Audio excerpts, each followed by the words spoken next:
China is in the midst of a trade war with the U.S. Last month, Trump imposed tariffs on all Chinese imports. And since then, Beijing has retaliated with countermeasures that place duties on coal, oil, gas, and a variety of American goods.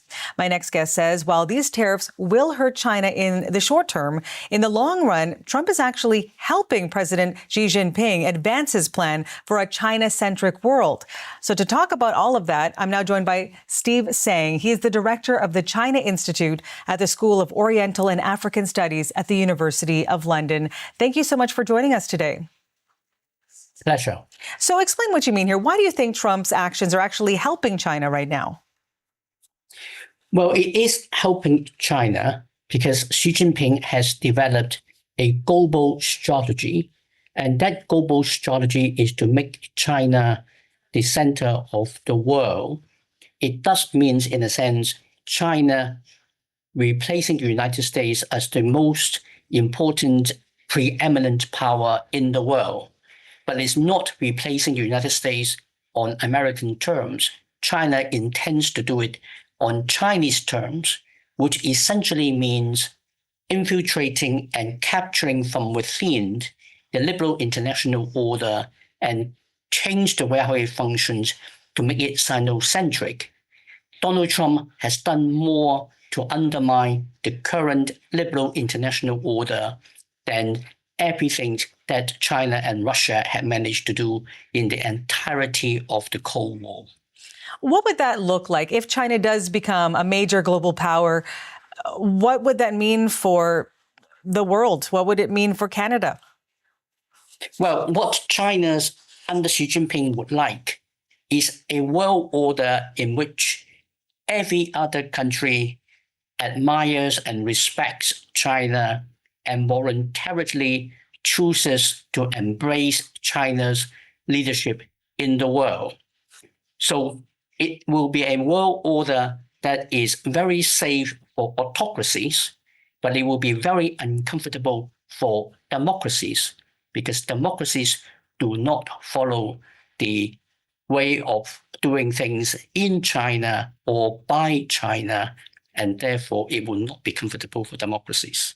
Let's talk about China's influence and power. We know that it has grown in the global south, but what does it need to do to make inroads within the Western countries? Well, making inroads in the Western country has been something that China has tried to do. So the minute that Donald Trump indicated that he wants to take Greenland, for example, the Chinese diplomats were working very hard in European capitals in order to get them on side, but they were not successful in doing so. In the way how Donald Trump bullies his America's allies, whether it's Canada or European countries, that is undermining the solidarity of the democratic West, providing scope for China to basically present the case that America isn't your real friend. We may not be your real friend, but we support you playing a prominent role in international affairs. This is divide and rule.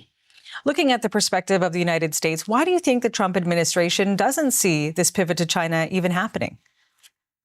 Well, I think the Make America Great Again people are somewhat ideological in their approach.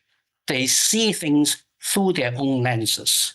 They don't really bother too much to understand what other people are thinking, enemies or allies, and fundamentally don't give much of a damn about what the others think.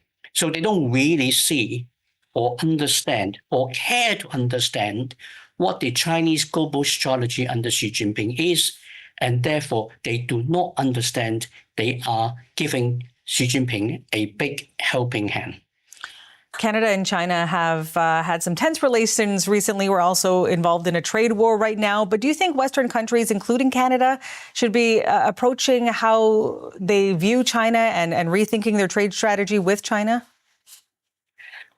I think we need to separate two things. One, China is an important country And whether China is a friend or not, we must engage with China. Otherwise, we end up in a war with China, and that's something we don't want.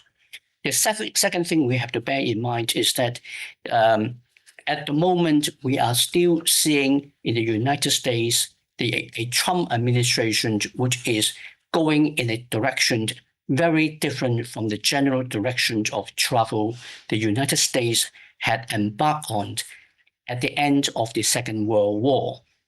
So we need to, on the one hand, be able to function without the United States as a partner in the next 3.5 years, but we should also try to re-engage with the United States after Trump. The importance of the liberal international order does require Canada, Europe, and other democracies to get the United States on side. Steve Tsang, thank you so much for your time and your insight this morning. Steve Tsang is the director at the China Institute at the School of Oriental and African Studies at the University of London.